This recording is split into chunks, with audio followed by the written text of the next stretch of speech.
Hi, this is Albert, and today I'm going to discuss a game I just played against an opponent that is very strong, according to me. My opponent's name is CZE62, and as you can see, this is the final position, and I think this is a very interesting game. It lasted for 33 moves, and this was a 15 minutes game, standard rated, that I believe is one of the best so far that I've played because of the technical and tactical and strategical difficulties it has. Let's just have a look at this game. It's The opening was Benoni in defense, I was black, and my opponent was white. And basically, I did a defensive and counter attack move that goes on, and I almost died basically, and then but I managed to sort of gain a tempo to checkmate my opponent before the opponent checkmated me. Let's have a look here. D4 started by white, and then I replied with C5. It's actually a gambit that um, old Benoni defense has, and the opponent didn't take it. It just moved and pushed the pawn forward to D5. I move my knight to F6, threatening the pawn at D5, and then C4. The opponent is protecting the advanced pawn at D5, and I moved my pawn to E5, which is not really an accurate move. But let's just have a look here first before we go on. As you can see here, I make a lot of inaccurate moves and also a lot of mistakes, but I did not make any blunder at all. Whereas my opponent made two inaccurate moves and one mistake, but this person makes two blunders. So I suppose the lesson of the game here is you try not to make blunders, because blunders are really bad if your opponent can punish you. And I suppose it's not pretty easy to see whether if you don't play if you don't cheat using engine, it's not easy to spot which move is good, or which move is actually accurate, or which move is actually best, or which move is actually blunder, because under pressure you will sort of try to make a lot of bad decisions, and it can happen. So let's just go on. We are up to E5, and then actually I'm not sure why my opponent didn't do en passant here, which is taking the pawn when it's passing, but yeah, it didn't, so it just moved its knight to C3. And of course, I as a I don't know, like, I don't like mm, to just be so defensive as black. Usually I just push my pawn forward, whatever, whenever there is any opportunity. So I move my pawn to E4, which will be a very critical move here, because this advanced pawn is actually allow me to checkmate the white's king later on at the end of the game. So at the end game, because of this advanced pawn, I I'm able to manage to checkmate, and it's actually a very interesting, because as you probably have learned from many chess schools or theory, you want your pawn to be occupying a lot of spaces in the middle of the game, and if you can do that, it's actually fantastic, and if you can back it up, it's actually very wonderful, because what is actually the most important piece of chess game after the king, I believe, is actually the pawn, because the pawn is actually a very it sort of it has a lot of power, and it sort of can support a lot of your other pieces, because it's actually at the front line. And actually, what I learned from the hypermodern theory of chess, you want your pawn to be attacking your opponent instead of your other pieces, such as, you know, the major pieces such as bishop and then knight and also the rook, or even the queen. You know, they should be behind your pawns. Your pawn should be marching forward and then attacking your opponent. And it's actually a new theory in the chess game. It's pretty recent. I don't know, maybe 200 or 300 years ago, people used to play all the major pieces forward, and usually the beginner also, they make a lot of mistakes by doing that, playing their queen quite often, bringing the queen to the middle of the square of the chess board.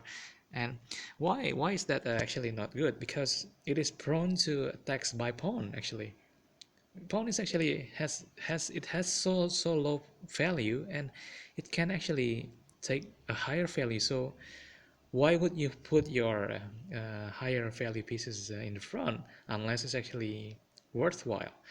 You want to put your lower value pieces to be taken. It's just only 1 pawn compared to you put your queen in front. But it really depends on the situation. But that's actually the reasoning behind why you want to put your pawn forward, and, and and then the major pieces is supporting behind. It's like the war strategy or whatever it is, you know, like you don't put your general in the front and it will die, he or she will die, and then suddenly you sort of, you know, you don't have a lot of control of the war anymore. So yeah, sorry about that philosophy. I mean, it's just so stupid. Let's just go on, probably just here to just have a look at a chess game. So e3. So yeah, as you can see here, probably white could have played e4, and it's actually, I believe it's just much better to play e4, because e3 is actually hindering the black square bishop of white, and it's actually stopping the bishop to move anywhere. And it's not really nice to have your pieces like, you know, it doesn't develop and it doesn't move forward at all. And it's actually very stressful for me, especially for me, because I'm a person who like my pieces to develop and to sort of direct to the opponent's king. And if I cannot do that because of my pawn structure is actually blocking my own pieces, it's actually very stressful.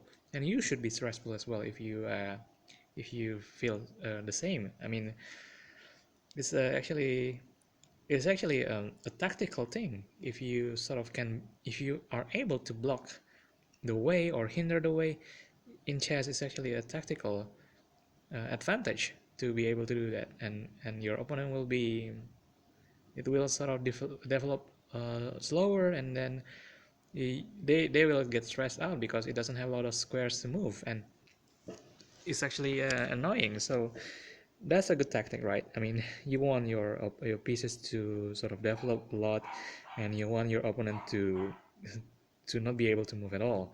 And that's what you actually want in a chess game, because you want to control the game, you want to control the face, and you want to sort of, you know, be able to manipulate how the game should be going. And it's actually pretty hard if you do not actually realize that a pawn, for example, here at e6, e4, is actually occupying a very important square in the chess game.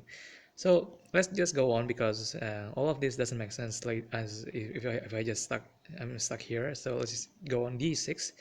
I move my pawn to d6 because I want my this is basically the reasoning I have. I just want my bishop to be free. So my bishop at c8, is that right? Yeah, c8. I want to move my bishop at c8 to go to g for later on, if, you know, just to annoy the queen itself, the white's queen. And here queen goes to c2, which is probably trying to attack the important pawn that I just mentioned a lot of times at d4. And I move my bishop to f5 here. So my bishop at f5 here is actually trying to protect the pawn at e4, because it is under threat of the knight, the white's knight, and also the white's queen. So here, um, white moves its knight from G to E2, and probably the idea is actually trying to attack my white square bishop, which is the white square bishop. And I know it can move to G3 and it can attack me, so I have to be careful here. I move my pawn to G6. What's the idea here? Actually, I'm going to fianchetto my bishop, and the pawn here actually also supporting my bishop at f5 in case the, as I said before, the knights will go to the square G3 and then attack me, and I still have a pawn to back up the strong pawn at e4, which is in the middle of the chessboard. Okay, let's just go on. Knight goes to G3, which is, I believe white is continuing the plan not to attack me, and bishop goes to G7 here. Now this is a fianchetto plan, and here white goes as planned, which is knight takes f5, and I take it back using the pawn at G. Now queen goes to b3, which is trying to exploit my weak pawn at b7 now because my bishop is already gone. And here I offer a piece exchange, which is queen goes to b6, and it didn't take it. It just goes back to c2. I believe this is like a timid sort of continuation from white, because I'm not sure why white is actually, where actually white is trying to focus. From here, I'm not sure actually in the moment at this time whether white will castle queenside or kingside, because if I sort of know, and I would guess it could be the queenside, but then actually I got it wrong later on. But you want to keep your supporting pieces, major pieces such as queen, knight, or even bishop flexible, because you want them to occupy one of the major diagonals. That's actually the idea of fianchettoing as well. You want them to be able to occupy as many squares as possible, because if you can do that, that is actually fantastic, and you can sort of occupy a lot of squares, and you can have more reaches, and it's actually why not? I mean, if the chess pieces can do that, it can sort of you know how the queen moves, you know how the bishop moves. If it can sort of move like diagonally or straightforward, vertically or horizontally, whatever, you want them to occupy as much squares as possible. And of course, the diagonal is actually good for the bishop, and that's actually the idea of fianchettoing your bishop. It's actually occupying and supporting all the minor pieces from behind, sorry, and it's actually very good because it's at the main diagonal. It has 1, 2, 3, eight squares. You don't have to count it because if you remember it, it has 8 squares. It occupy the diagonal, the main diagonal. It's 8 squares, so it occupies a lot of squares, and it can be very powerful. Okay, let's go on. So white doesn't want to exchange pieces. I sort of want to try to scare white here. My queen goes to a5, trying to pin the knight there, but I know that white can do this, which is bishop can go to d2, and of course I return to return my queen to b6. It's just a playful move. And I'm actually wondering here if white dares to castle queenside, because my queen's there. Probably there is a psychological sort of trick there. I mean, I believe it's actually pretty safe to castle queenside, but because there is a lot of white pieces there, but because my queen is probably scared, and of course because there is my dark square bishop in the main diagonal, it might be scared as well. So from here, I'm actually just waiting on white to do, a silly or a predictable move, or even a castle, just to sort of direct my attack later on, because if you know that your opponent will sort of castle, and then you already directed your attack in the wrong place, then it will be a disadvantage in tempo, and you don't want that to happen. It has to be fast, and you have to quickly checkmate your opponent before, especially in counterattack games, before your opponent checkmate you. And I'm that sort of player. I don't like to defend so much unless I really have a lot of pieces. I have a lot of pieces, like I have advantages in pieces. I don't like it. I mean, I think the best defense is actually attack. And let's just go on here. Bishop goes to e2 now. Because bishop goes to e2, I believe there is a possibility that white will castle kingside. And because of that, I did not castle to my kingside, believe it or not. As you can see, actually the G file is actually an open file, and I'm not sure if actually white realized this. I know that white wants to castle, but the question is whether it's queenside or kingside. And if it's actually there to castle queenside, it's actually safe.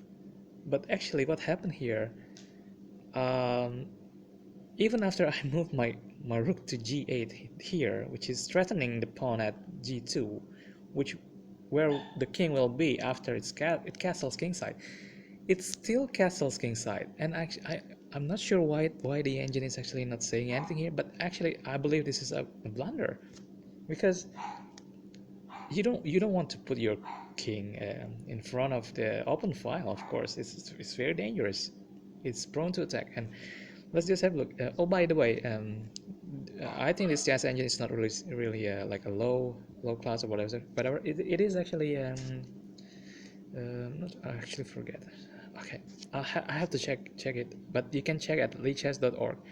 It has a chess engine that is pretty strong. It's not Houdini, but it's actually pretty strong. And I believe that the castling here is actually it's not really good, because I can sort of use this. I can just move my bishop, or like do an X-ray attack, whatever it is the name is. But basically, it can harm a lot of white's defense. So let's go on. After this castling, knight at b goes to d7. That's my move, because I feel like I want to do something with my other pieces, which is my knight. And I don't want them to be passive, and I just want to bring them into the middle of the game. Okay, let's go on. Here, rook at a goes to b1. Not sure what the idea is actually. Probably just wants to push its pawn forward to from b2, b3, b4, maybe until the end, and that will happen actually, as you can see later on. But yeah, just go on. Okay, I move my knight from this d to e5. Now this is not an accurate move. Okay, as you can see, I have a lot of inaccuracies. I made 5 inaccuracies and 4 mistakes, but 0 blunder. Okay, I did inaccurate moves, but I did not make any blunders. Whereas my opponent have 2 inaccurate moves, 1 mistakes, and 2 blunders. But that's enough for me to checkmate my opponent. Okay, because I didn't do any blunder. Basically, that's it. Okay, so here b3. Okay, this b3 moves. Why is this move like this? I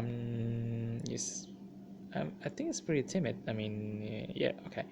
Alright, it sort of wants to push the pawn forward slowly, I believe, and I would do something like probably b4, because it's very timid, and you will move it to b4 anyway. So why would you sort of don't use make advantage of that?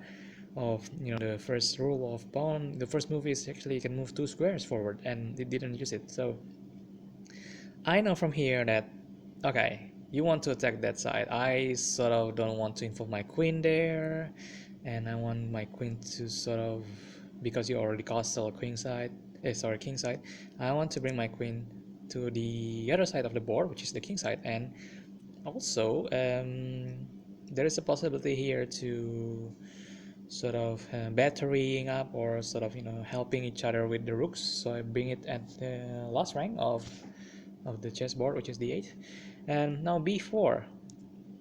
So yeah, so it's very slow, as you can see.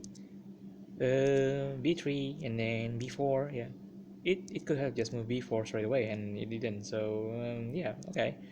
You took 2 moves for that, and I don't like it because I mean, as a friend, I will tell you. I mean, I will just sort of say to you that you can move it like b4 instead of just b3 first and then b4. It's pretty slow, and you are losing tempo there, mate. Mate Czeslaw62.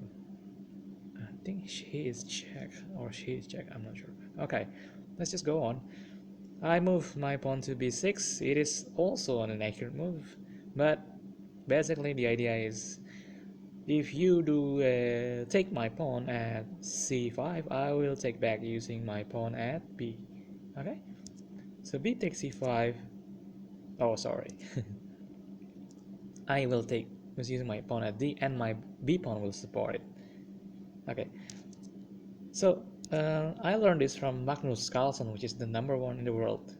If you have a situation like this, would you take the pawn at c using your d pawn or using your b pawn? And Magnus Carlsen actually teach me from a YouTube video he made. Do this because the pawn structure CBA is actually very strong. It sort of protects you. It is better than if you take it using the b. Basically, probably the idea is to have your pawn continuously protecting each other, I believe. Okay, a4. Now I know it wants to mess around with me, and I actually think that it has already made a improvement because it moves its pawn two square forward, which is fantastic.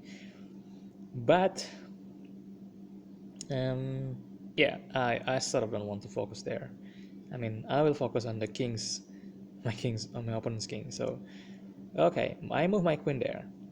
Why do I move my queen there? Because it is a decoy. If I move my queen to b8 like this, I want to make my opponent to think that I am actually trying to sort of defend my a and b and c pawns. But actually, if you can have a look diagonally, my queen is actually trying to trying to make a checkmate, or trying to attack the pawn at h2. It's far away, I know, but you can see it on the board.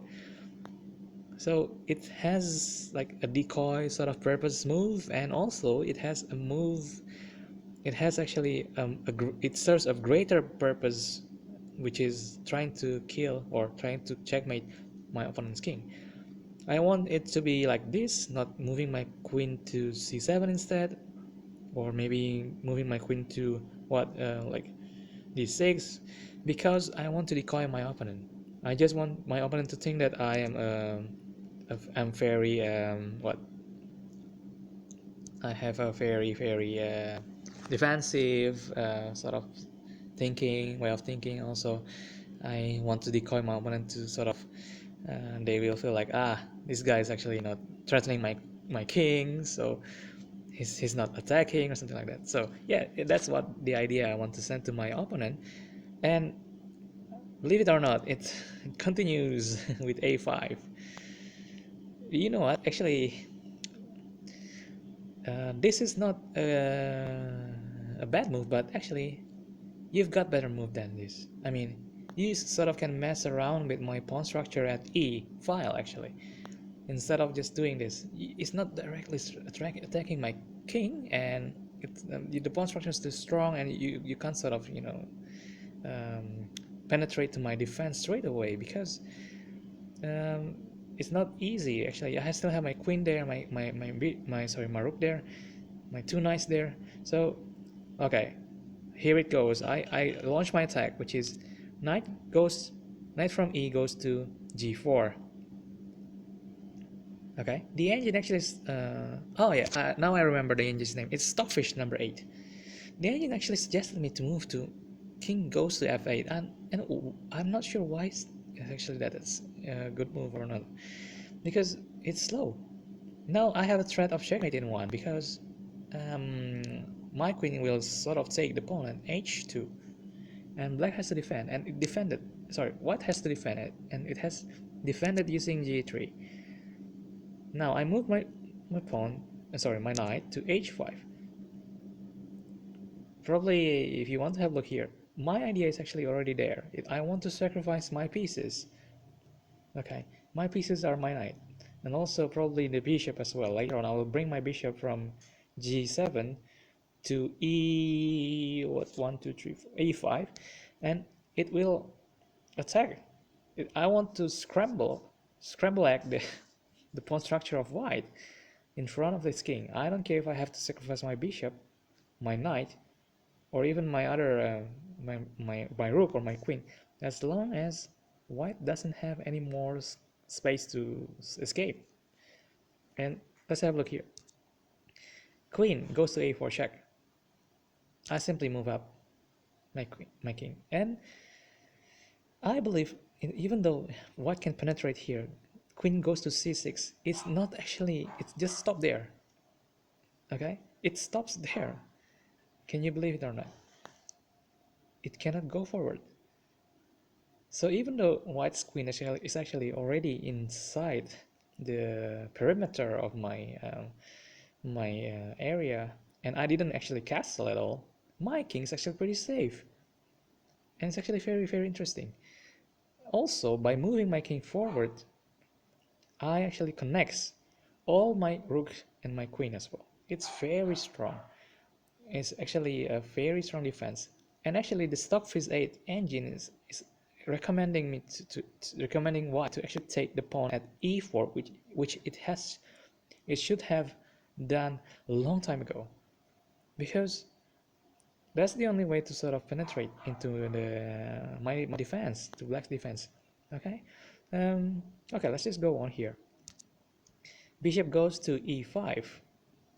Now I bring this bishop to the attack because I really want to sort of, as you can see, my rook is actually attacking the king's, white's king, the knight as well, also my bishop as well.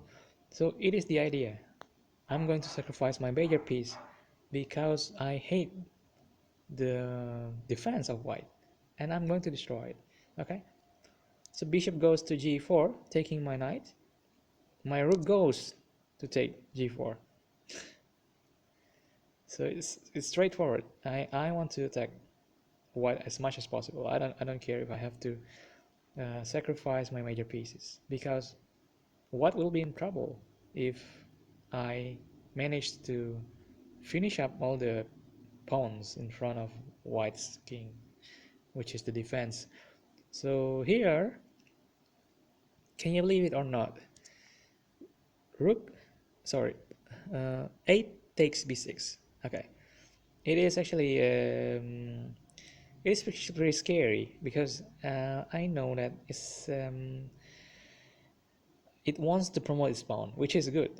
But at the same time, I know that I can sort of wreck white's defense and manage to checkmate. But who will go first? I mean, which will I sort of get checkmated first, or the question is like that, will actually my opponent get checkmated first? And here I'm not really good at calculation, like Kasparov or whatever, like GM, whatever, whoever, they can sort of calculate the moves before. But I believe that I'll just focus to attack the pawn at g3, and I will get the reward, because after my knight takes g3, I sort of believe that whatever white will do, I will be able to make a discovered attack. And also, if you believe it or not, I will have ideas such as moving my queen to g8 to support my rook to sort of conquer the g file. Okay, look, so just have a look here, get back to the game. a takes b6, and here I do knight takes g3, which the engine said it's a mistake. But I believe white's actually under pressure at the moment, and do you know what? It moves b7 here. Okay, at this time I'm actually scared, like very scared, because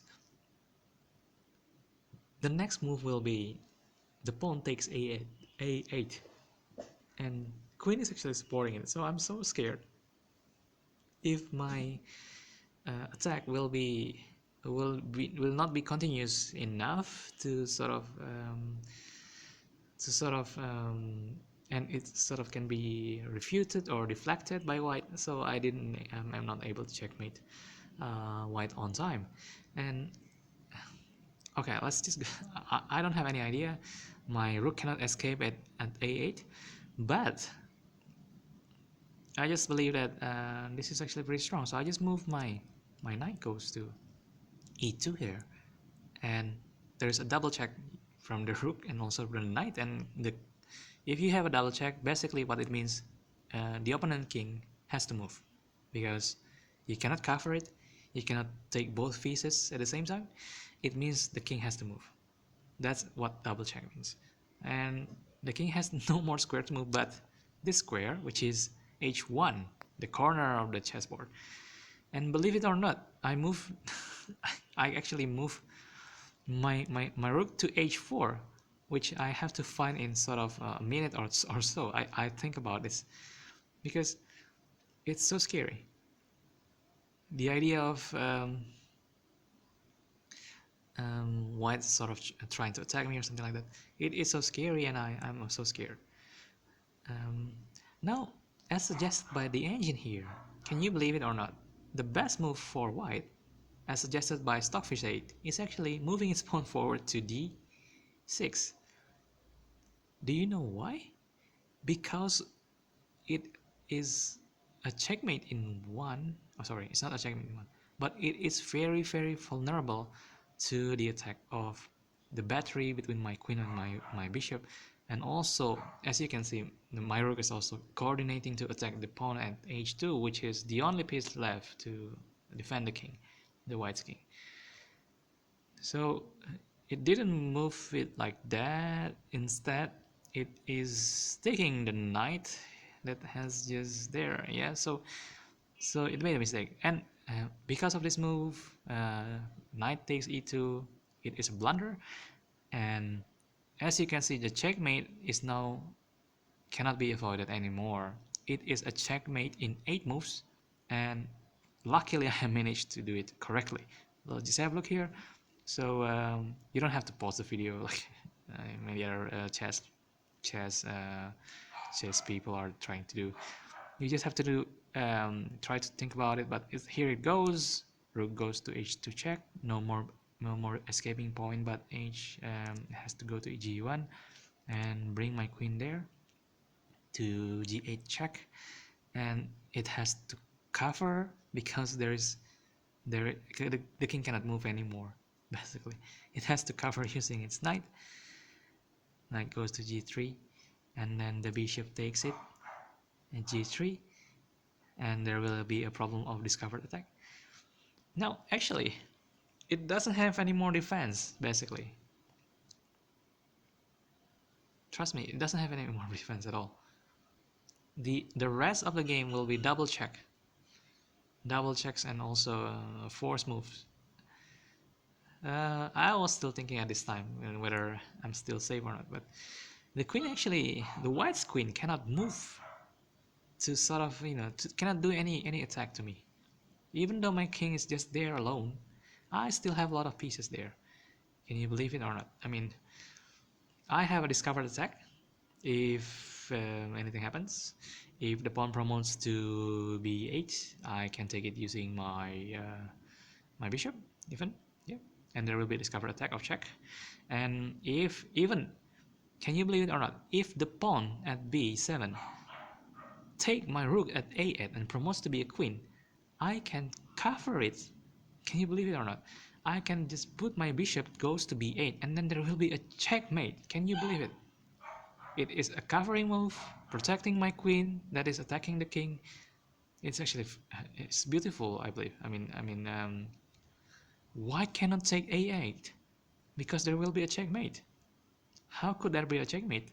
If white takes a8 and it will come a queen, it has two queens, I simply move my bishop from g3 to b8, and then it is a checkmate. That bishop is actually serving a very good job there. So why is desperate? And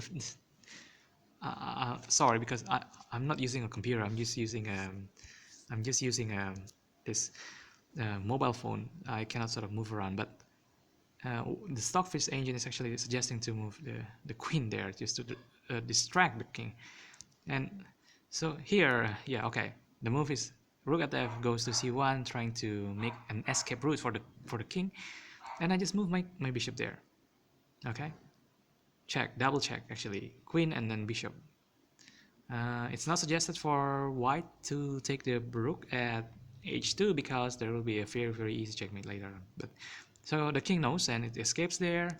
Move my queen there to sorry, the king escaped to f1, and then I move my queen to g1, check, and then king goes to e2, and then this is the checkmate. Okay, it's beautiful, and the beauty of it is actually the counterattack and the sacrifice. Thank you so much for watching. Bye.